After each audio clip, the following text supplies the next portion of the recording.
আসসালামু আলাইকুম, back to my channel Maisha channel থেকে সবাইকে স্বাগতম। প্রতিদিনের মতো আজকে আবার আমি চলে আসলাম আর একটি নতুন রেসিপি নিয়ে। আমার আজকের রেসিপিটা থাকছে 1 কাপ ময়দা এবং 1টা ডিম দিয়ে ঝটপট কীভাবে দারুণ মজার নাস্তা তৈরি করে নেওয়া যায়, এটা আমি আপনাদের সঙ্গে শেয়ার করছি এবং বাচ্চাদের টিফিনেও দিতে পারেন। চলুন দেখে নিই আমার আজকের রেসিপিটি। এখন আমি চলে যাব মূল রেসিপিতে। তার জন্য এখানে আমি একটা মেশিন বোল নিয়েছি এবং এর মধ্যে দিয়ে দেব 1 কাপ ময়দা। 1 কাপ ময়দা দিয়ে দেওয়া হয়ে গেছে। এখন আমি এর মধ্যে অ্যাড করে দেব চিনি 1 টেবিল চামচ,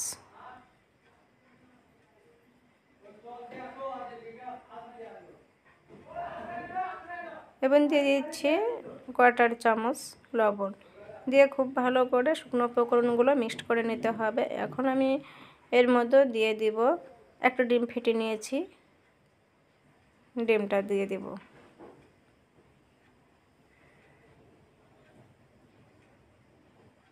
ডিমটা দিয়ে বাটিটা মুছে নিয়ে এখন আমি ডিমের সঙ্গে ময়দাটা খুব ভালো করে মিশিয়ে নিতে হবে। স্ক্রিনে দেখে অবশ্যই বুঝতে পারছেন, এরকম করে আমি ডিমের সঙ্গে ময়দাটা মিক্সড করে নিলাম। এখন আমি অল্প অল্প করে পানি দিয়ে একটা সফট ব্যাটার তৈরি করে নেব। ডোটা অবশ্যই সফট হবে।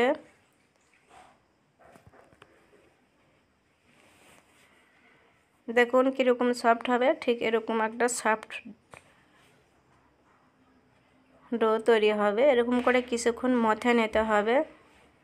চাইলে আপনার ঝটপট বাচ্চার টিফিনেও দিতে পারেন এবং নাস্তার সঙ্গেও, নাস্তা হিসেবে বিকেলের চায়ের সঙ্গে খেতে পারেন। দিয়ে দিচ্ছে এ পর্যায়ে এসে 1 টেবিল চামচ রেগুলার রান্নার তেল। চাইলে আপনার বাটার ঘি অ্যাড করে দিতে পারেন, এতে টেস্টটা আরও খুব ভালো আসবে। দিয়ে তেলের সঙ্গে ময়দাটা খুব ভালো করে মিক্সড করে নিতে হবে।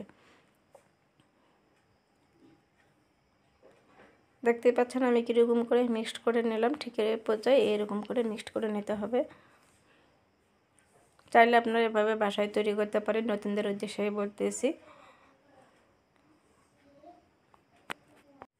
যত ভালো আপনি ময়ান করে নিতে পারবেন তত পারফেক্ট আপনার ডোটা হবে এবং আপনার নাস্তাটাও দারুণ ফুলবে এবং অনেক মজার হবে।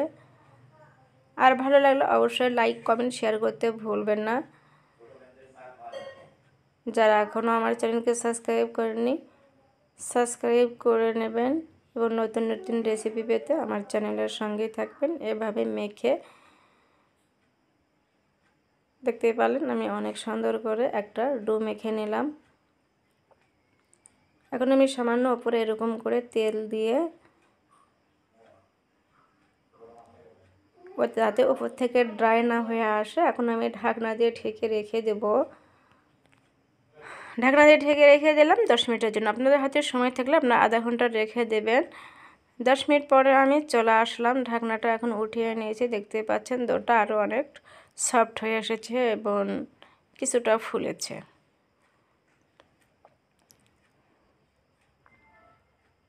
আমি একটু কাছ থেকেই দেখিয়ে দিলাম। এখন ভেতর থেকে একটু গ্যাস বের করে নিতে হবে। নিয়ে আবারও আমি 2-3 মিনিটের মতো এরকম গ্যাসটা বের করে দিয়ে ময়ান করে নেব। যেভাবে আমরা কাপড়টা খাসি ঠিক এরকম করে যত ভালো আপনি মথে নিতে পারবেন আর কি, তত পারফেক্ট আপনার নাস্তাটা হবে এবং নরম তুলতুলে সফট হবে এবং অনেক সুন্দর ফুলবে।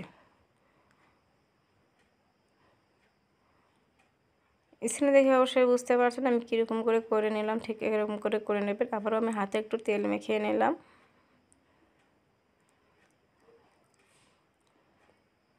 তেল মেখে নিয়ে এরকম করে একটু মথে নেব।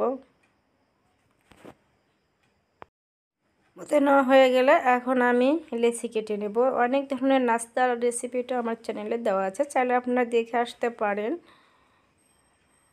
এরকম সবগুলো একই মাপের আমি লেচি কেটে নেব। 1 কাপ ময়দার আমার 4টার মতো হয়েছে। এখন আমি গোল বলের মতো একটা শেপ দিয়ে নেব। স্ক্রিনে দেখে অবশ্যই বুঝে নিচ্ছেন আমি কীরকম করে নিচ্ছি, ঠিক এরকম করে।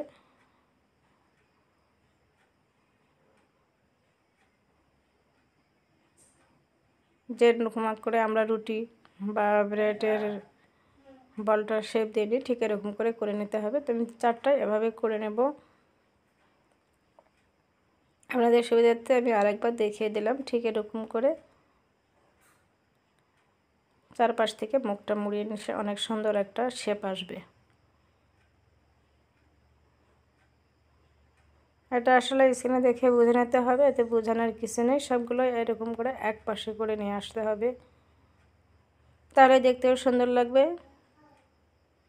দেখতেই পাচ্ছেন আমি এরকম করে শেপ দিয়ে নিয়েছি, দেখতে অবশ্য অনেক সুন্দর লাগছে। এখন আমি চলে যাচ্ছি পরের স্টেপে। চুলাতে কড়াই বসিয়ে দিয়ে সামান্য একটু তেল গরম করে নিয়েছি। বেশি তেল গরম করে নিতে যাবে না, সামান্য একটু গরম করে নিলেই হবে। দিয়ে এখন আমি তেলের মধ্যে ছেড়ে দিলাম। এবার মিডিয়াম আঁচে রান্না করে নিতে হবে, বেশি জাল দিতে যাবে না, এতে করে পুড়ে আসবে, ভেতরটা কাঁচাই থেকে যাবে। এই তেল দেখো কালকে আমি ভেজে নিয়েছিলাম ওই তেলের মধ্যে, আজকে যে কয়েকটা হবে আমি ওই কয়েকটা দিয়ে ভেজে নেব।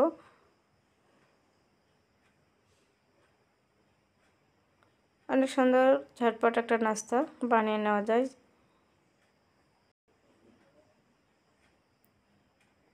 আমি আর এক পাশে হয়ে আসা পর্যন্ত অপেক্ষা করছি।